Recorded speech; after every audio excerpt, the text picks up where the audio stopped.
अस्सलाम वालेकुम स्टूडेंट्स, मैं हूं मोहम्मद अरसलान आमिर और आप देख रहे हैं मैथ फिटी। स्टूडेंट्स, आज हम करेंगे 9th क्लास की एक्सरसाइज 1.3। तो एक्सरसाइज 1.3 का क्वेश्चन नंबर 1 है आपके पास, which of the following matrices are conformable for addition. Students, वो आपसे पूछते हैं कि कौन से मैट्रिसेस आप एक दूसरे के साथ एडिशन के लिए कंफर्मेबल हैं, यानी कि कौन से मैट्रिसेस आपस में ऐड हो सकते हैं। तो फर्स्ट ऑफ ऑल मैं आपको इसकी ये कंडीशन बताता हूँ कि मैट्रिसेस को आपस में एडिशन के लिए किस कंडीशन की ज़रूरत होती है। तो उनका हम ऑर्डर सेम होना चाहिए। स्टूडेंट, जो भी दो मैट्रिक्स आपस में ऐड होने हैं उनका ऑर्डर सेम होना चाहिए, सेम ऑर्डर के होने चाहिए दोनों। ये इसके लिए सिंपल एक कंडीशन है। तो आपने बस ये कंडीशन चेक करते जाना है कि ऑर्डर किन किन का आपस में सेम है, वो आपस में ऐड हो सकते हैं। तो फर्स्ट ऑफ ऑल हम देखते हैं कि आपके पास ए मैट्रिक्स दिया हुआ है 2 1 -1 3। तो ये मैट्रिक्स हम देखते हैं कि किसी के साथ एडिशन के लिए कंफर्मेबल है, इनका ऑर्डर सेम है किसी के साथ। ये 2 क्रॉस 2 का मैट्रिक्स है, लेकिन ये तो 2 क्रॉस 1 का मैट्रिक्स है, और ये 3 क्रॉस 2 का मैट्रिक्स है। तो आपके पास ये ना इसके साथ ऐड हो सकता है, ना इसके साथ हो सकता है, ना इसके साथ हो सकता है। ये मैट्रिक्स देखें, यहाँ पर ई मैट्रिक्स के साथ ये ऐड हो सकता है, क्योंकि ये भी 2 क्रॉस 2 का मैट्रिक्स है और ये भी 2/2 का मैट्रिक्स है।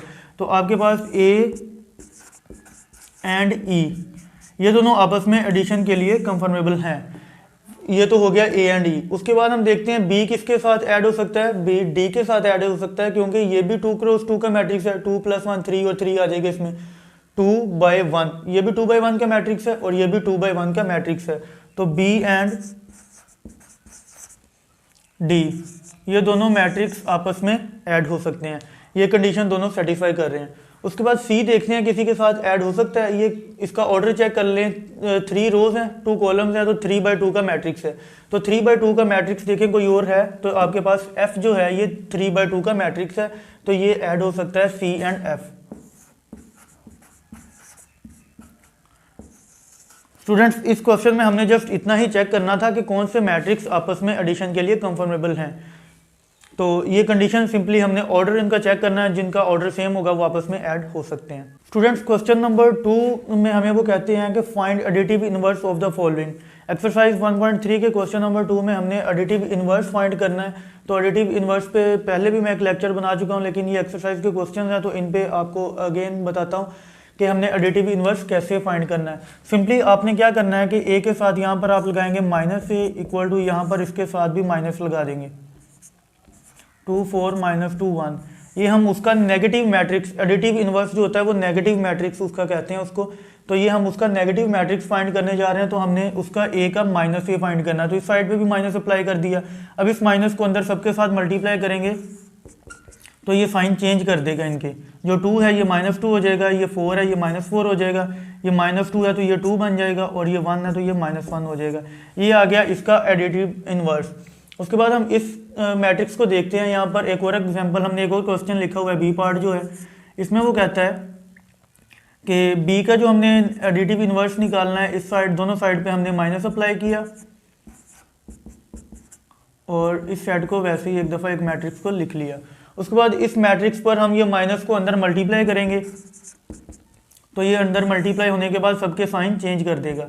-1 -2 -3 0, ये -1 है तो ये +1 हो जाएगा, ये +2 हो जाएगा, ये 1, ये -3 और ये -1। इस तरह से हमने इसका भी एडिटिव इनवर्स फाइंड कर लिया। एडिटिव इनवर्स फाइंड करने के लिए स्टूडेंट्स यही कंडीशन है कि आपने दोनों तरफ माइनस अप्लाई करना है। जो भी मैट्रिक्स है उसका हमने नेगेटिव मैट्रिक्स लेना है। तो इस साइड पर जब माइनस अप्लाई किया उसके बाद जब अंदर मल्टीप्लाई करेंगे तो वो सबके साइन चेंज कर देगा। हम इस पे आते हैं। तो ये मैट्रिक्स देखें, इसका -f इज इक्वल टू -√3 1 -1 √2।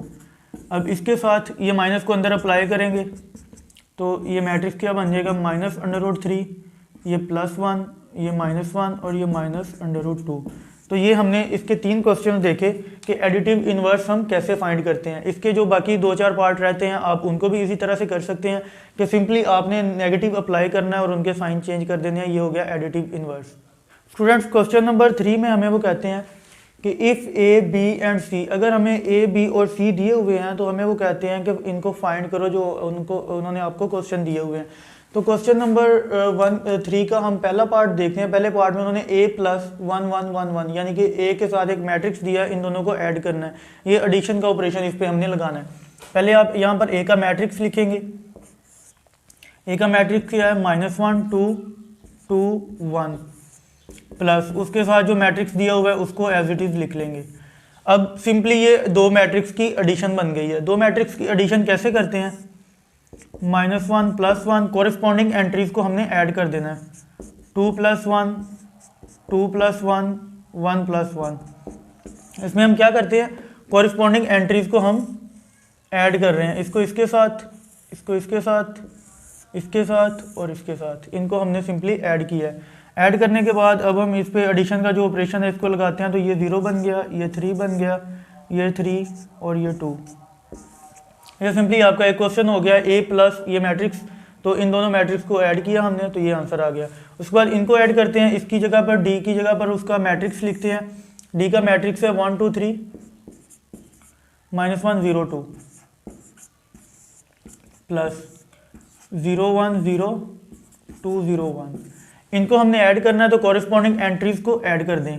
1 + 0 2 + 1 3 + 0 -1 + 2 0 + 0 2 + 1। इन सब को ऐड करते हैं। तो ऐड करने से आपके पास आंसर क्या आएगा? 1, यहाँ पर 1, ये 3 और ये 0, यहाँ पर 3 3।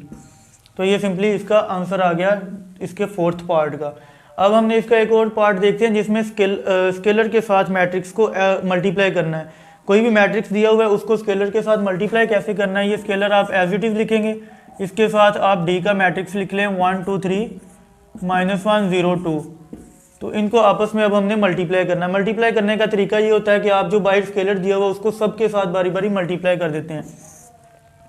3 × 1 3 × 2 3 × 3 3 × -1 3 × 0 3 × 2। तो ये सारे मैट्रिक्स को हम मल्टीप्लाई करेंगे आपस में, इन सारी एंट्रीज को। तो 3 आ गया, यहाँ पर 6 आ गया, 9 -3 0 और 6। स्टूडेंट्स ये आपका क्वेश्चन नंबर 3 हो गया। इसके 1-2 पार्ट रहते हैं, उनको आप खुद प्रैक्टिस करेंगे। बहुत ही सिंपल है। कोई क्वेश्चन समझ ना आए तो वो आप कमेंट में पूछ लीजिएगा।